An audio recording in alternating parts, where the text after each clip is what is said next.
Hello friends, welcome to my channel stories by Garima Kushwaha. दोस्तों, जैसा कि आप जानते हैं, मैं हर रोज़ आपके लिए अलग अलग और रहस्यमयी कहानियाँ लेकर आती हूँ और कुछ इसी तरह की कहानी मैं आज भी आपके लिए लेकर आई हूँ। तो चलिए शुरू करते हैं हमारी आज की वीडियो।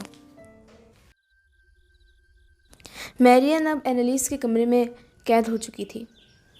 एनालिस कमरे के बाहर थी और उसने जल्दी ही मिस्टर ओमेनियन को भी वहाँ बुला लिया।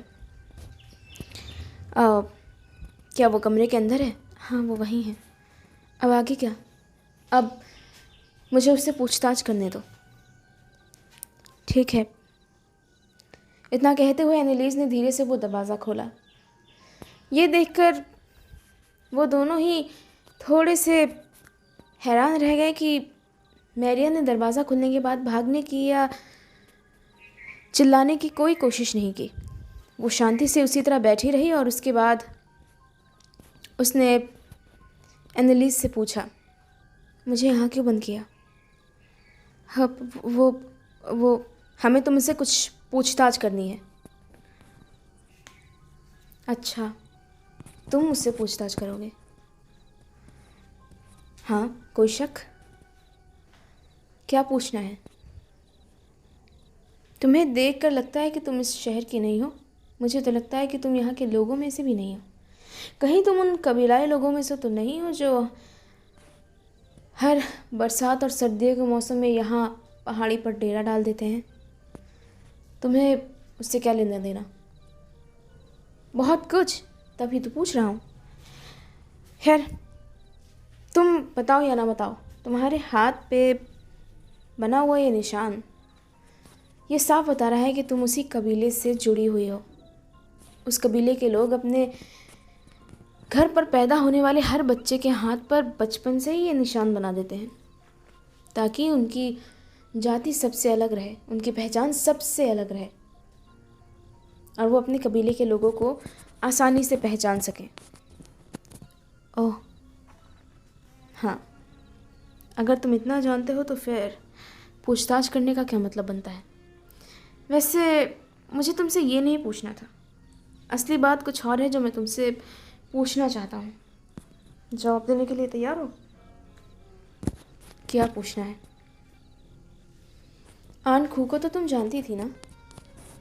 हाँ बिल्कुल, वो मेरी माँ जैसी थी। फिर भी अपनी माँ के मौत के गुनाह में तुम शामिल हुई। अजीब है ना? क्या? मैंने कुछ नहीं किया। हाँ, जानता हूँ कि तुमने कुछ नहीं किया, पर तुमने मदद ज़रूर की है ना? मैंने किसी की मदद नहीं की। झूठ मत बोलो।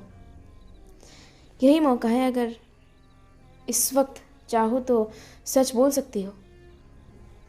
और अगर किसी तरह की मुसीबत में हो तो हम तुम्हें उस मुसीबत से बचा भी सकते हैं। विश्वास नहीं होता?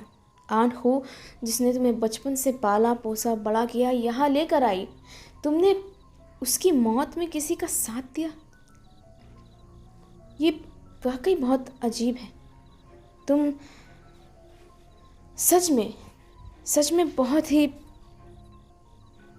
नाशुक्री इंसान हो। मैंने कुछ नहीं किया। तो फिर किसने किया? मैं नहीं जानती। तुम ज़रूर जानती हो। यही मौका है मैरियन। तुम अगले गुनाह से बच सकती हो अगर तुम इस वक्त हमारा साथ दे दो। विश्वास करो, हम तुम्हें हर मुसीबत से बचा लेंगे अगर तुम एक बार सच बोल दो तो। मैं आंट खू को नहीं मारना चाहती थी। वो मेरे लिए मेरी माँ से बढ़कर थी। तो फिर किसने मारा उन्हें? मैं नहीं जानती। मुझे कुछ नहीं पता।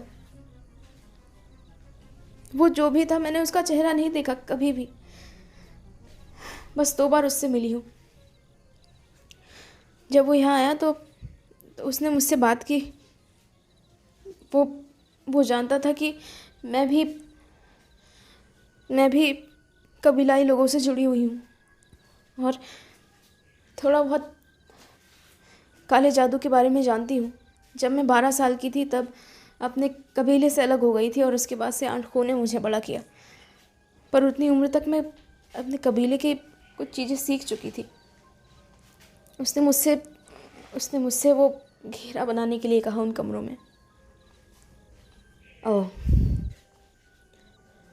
जैसा कि मुझे उम्मीद थी, और तुम उसके काम के लिए मान भी गई इतनी आसानी से। मैं नहीं जानती कि, मुझे नहीं पता था कि इसमें आंखों को नुकसान होने वाला है। मुझे नहीं पता था कि उनकी जान चली जाएगी।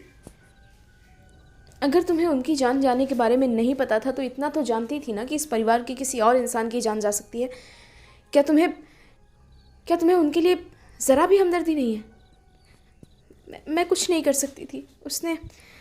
मैं जानती हूँ कि उस घेरे का इस्तेमाल किस लिए होता है, अच्छी तरह से जानती हूँ।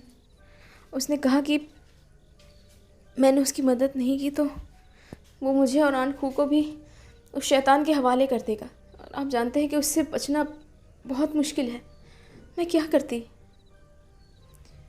तुम किसी से मदद मांग सकती थी, कम से कम कोशिश तो कर सकती थी। वक्त नहीं था मेरे पास।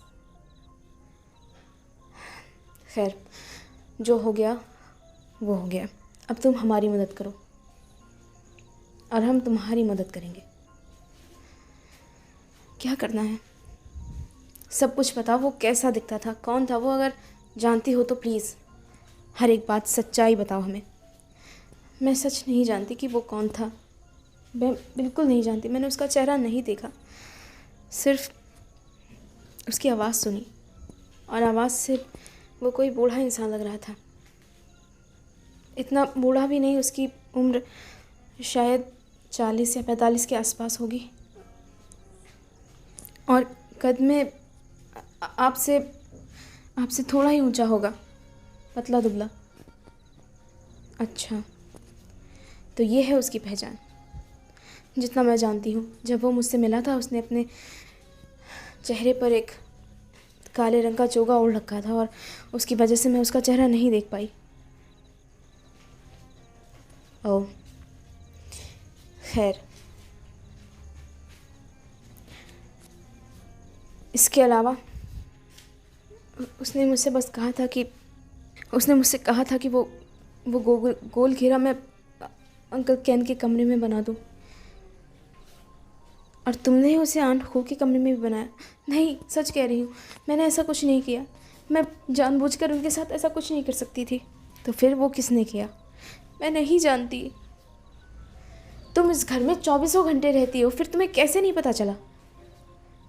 मैं नहीं जानती, सच कह रही हूँ। उसने मुझे ये करने के लिए कहा। उसने मुझसे कहा कि मैं अंकल केन के कमरे में वो घेरा तैयार कर दूँ, और मैंने वैसा ही किया। उसने कहा कि रात के वक्त चाहे कुछ भी हो जाओ, मैं किसी की मदद के लिए ना आऊँ। मैंने वैसा ही किया।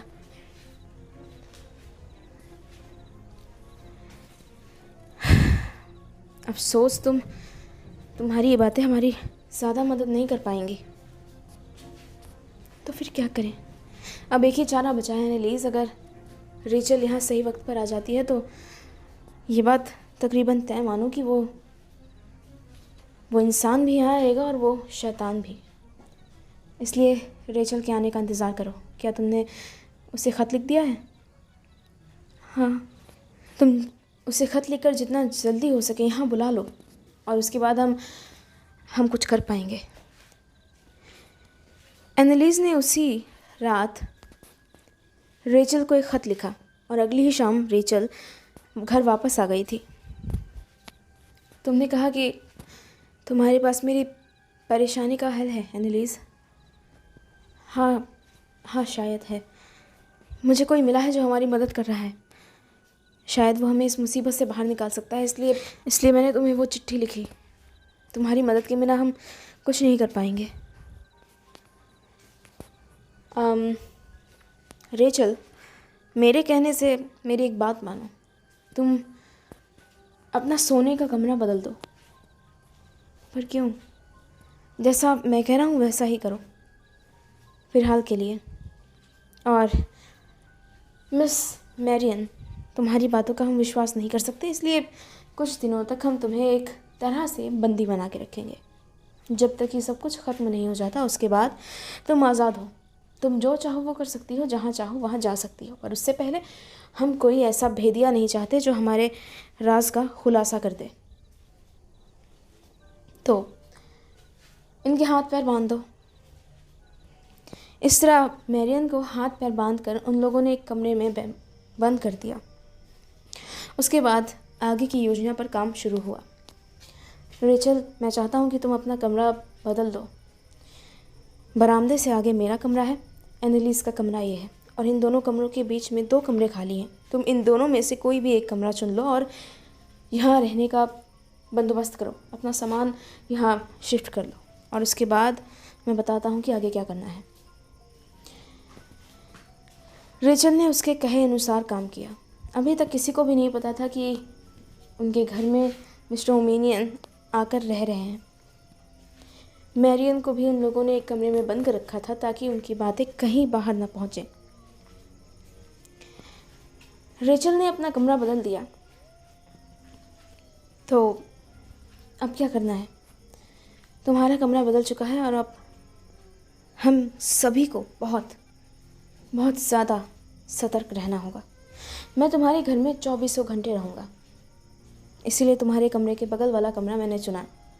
अगर तुम्हारे कमरे में कोई भी हलचल होगी मैं फ़ौरन उसका पता लगा लूँगा। जानती हो अब क्या होने वाला है? क्या? वो काला साया। जबकि तुम जानती हो कि मैरियन गायब है, किसी को नहीं पता वो कहाँ गई। उम्मीद है कि घर के अंदर से उसे भी नहीं पता चला होगा कि वो घर के अंदर ही है। जाहिर सी बात है वो अपने काम के लिए उतावला होगा और वो ज़रूर तुम्हारे कमरे में भी वो घेरा बनाने आएगा। वो घेरा बनाना उसके लिए ज़रूरी है, क्योंकि जब तक तुम उस घेरे के अंदर नहीं जाओगी तब तक शिकारी को उसका शिकार नहीं मिलेगा। एक बार जब तुम उस घेरे के अंदर गुजरती हो तब तुम्हारी एनर्जी का एहसास उस शैतान को हो जाता है और उसके बाद वो तुम्हें मारने के लिए तैयार हो जाता है। इसलिए ज़रूरी है कि वो उस घेरे को तुम्हारे कमरे में बनाए ताकि उस शैतान को पता चल सके कि तुम कहाँ हो और तुम्हें कहाँ ढूंढा जा सकता है। ओह हाँ, इसलिए हम सभी को बहुत सजग रहना होगा, ध्यान से। ये कभी भी हो सकता है। पूनम की रात बहुत दूर नहीं है और इसलिए वो इस बीच में ही ये सब कुछ करने की कोशिश करेगा। इसलिए सारे वक्त अपने आँख और कान खुले रखो, रात के वक्त। ठीक है।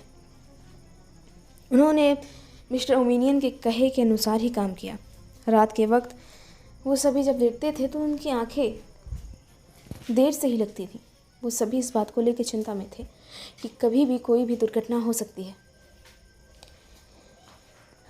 एक सुबह रेचल ने कहा, मुझे कुछ सामान लेने के लिए बाज़ार जाना है। एनालिस, क्या तुम मेरे साथ चलोगी? पर यहाँ मैं संभाल लूँगा, चिंता की कोई बात नहीं है, तुम जा सकती हो। इतना कह के मिस्टर ओमेनियन अपने कमरे में चले गए और रेचल और एनालिस दोनों ही बाहर सामान लेने चली गई। तकरीबन 1 घंटे बाद जब वो वापस आए तब उन्हें ऊपर के कमरे में किसी तरह की चीखने चिल्लाने की आवाज़ सुनाई पड़ी। क्या कमरे में कोई है? लगता है, चलो। इतना कहते हुए दोनों ही सीढ़ियों से लगभग दौड़ते हुए ऊपर की तरफ गईं और वहाँ उन्होंने मिस्टर ओमेनियन को एक दूसरे इंसान से झगड़ते हुए पाया। इसके हाथ पकड़ो, तुम दोनों, जल्दी।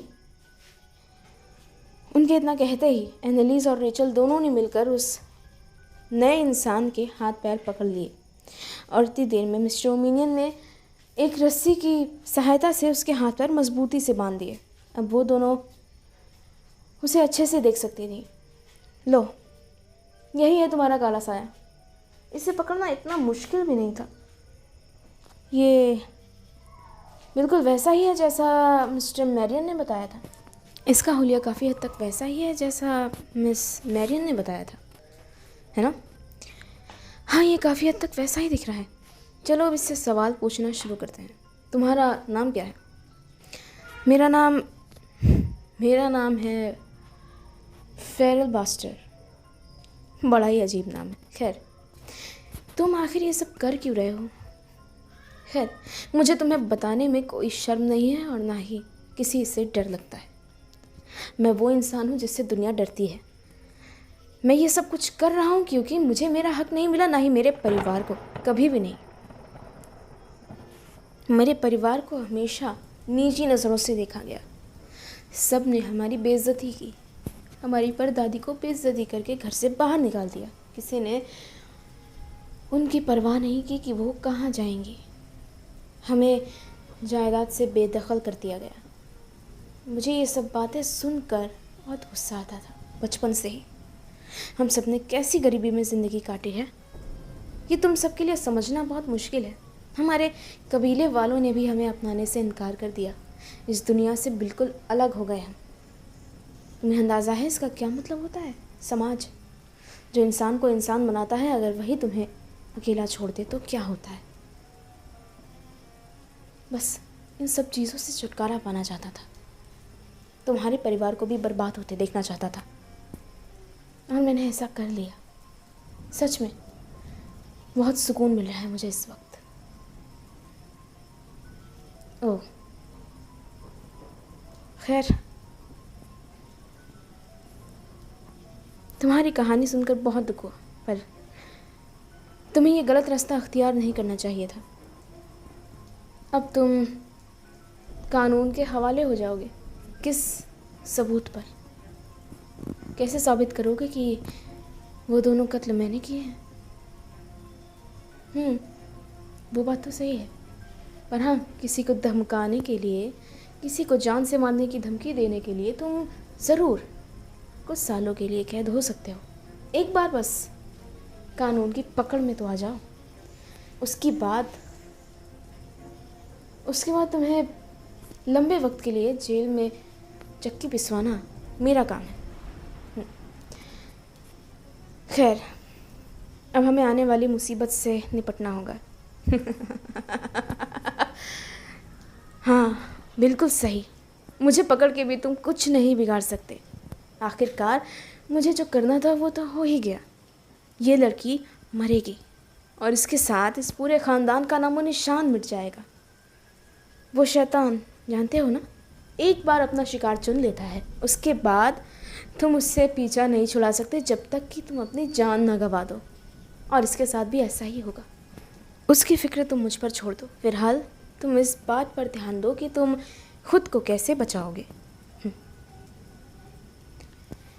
इसके बाद उसे पुलिस के हवाले कर दिया गया, पर आने वाला ख़तरा वो अभी भी बाकी था।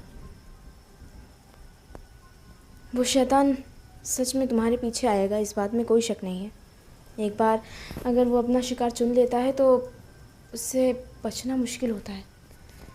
या तो उस शैतान को ख़त्म कर दो या फिर वो तुम्हें ख़त्म कर देगा। इसके अलावा कोई तीसरा रास्ता नहीं है हमारे पास।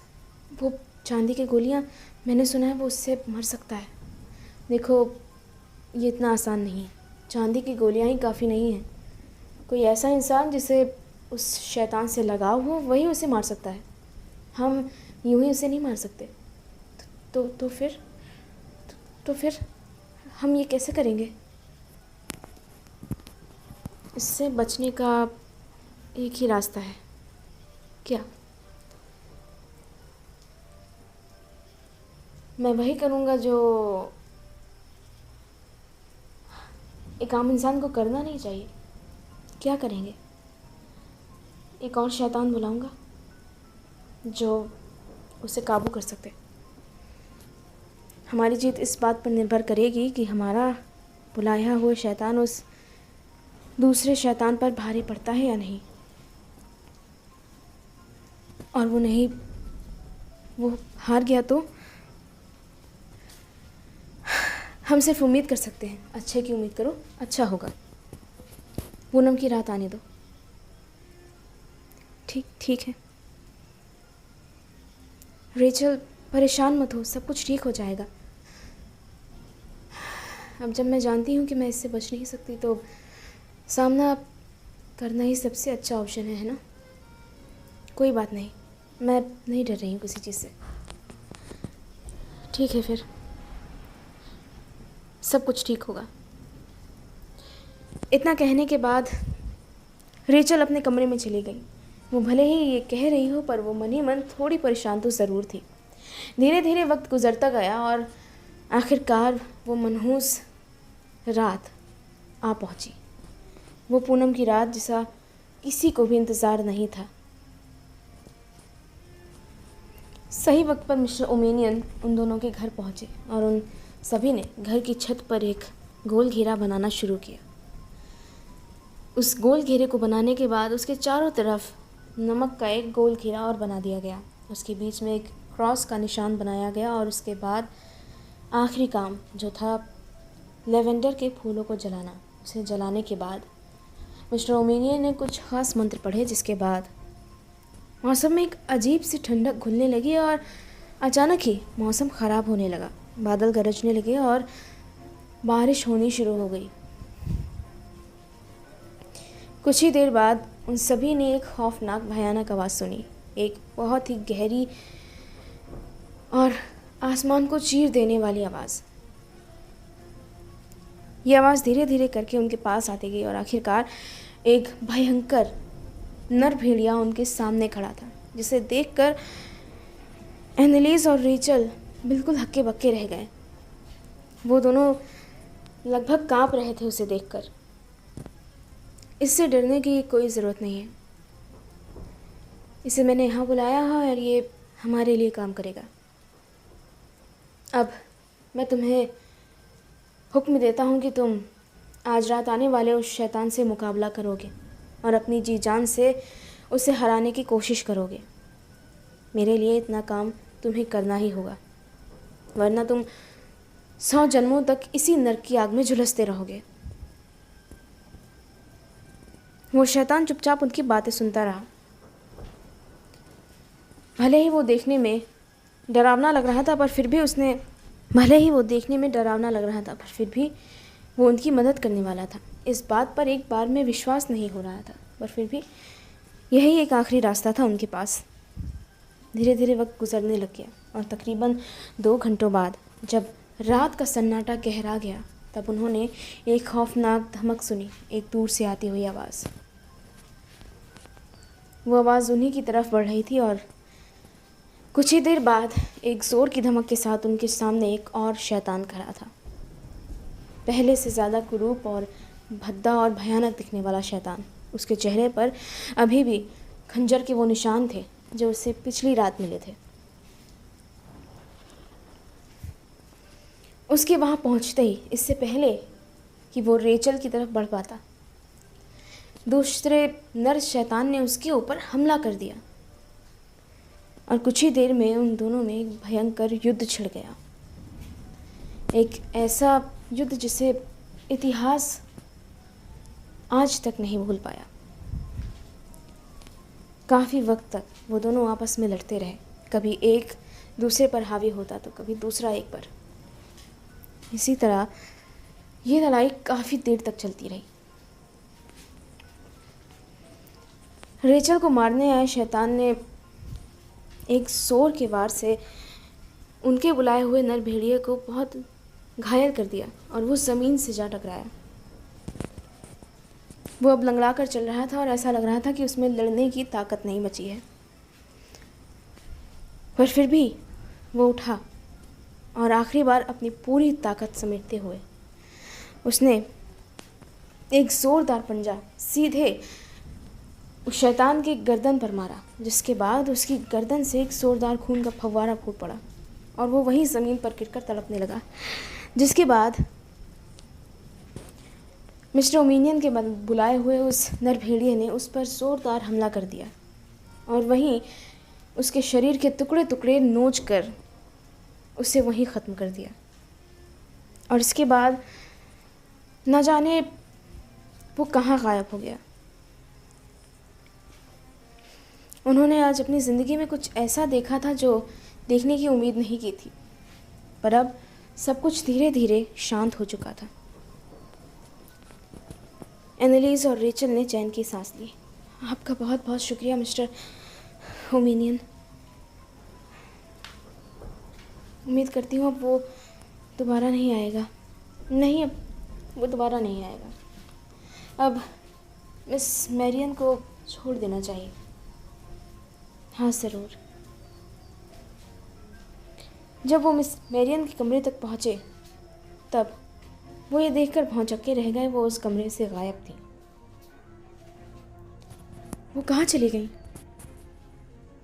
कुछ पता नहीं। तो दोस्तों, इसी के साथ ख़त्म होती है मेरी आज की कहानी और ये वेयरवुल्फ की सीरीज़। उम्मीद है आपको मेरी आज की कहानी पसंद आई होगी। अगर आपको मेरे चैनल पर कहानियाँ अच्छी लगती हैं तो प्लीज़ मेरे चैनल को सब्सक्राइब कर दीजिए और साथ ही साथ बेल आइकन भी ज़रूर दबा दीजिएगा। अगर आपके कोई सजेशंस हैं तो प्लीज़ मुझे कमेंट बॉक्स में लिखकर ज़रूर बताइएगा।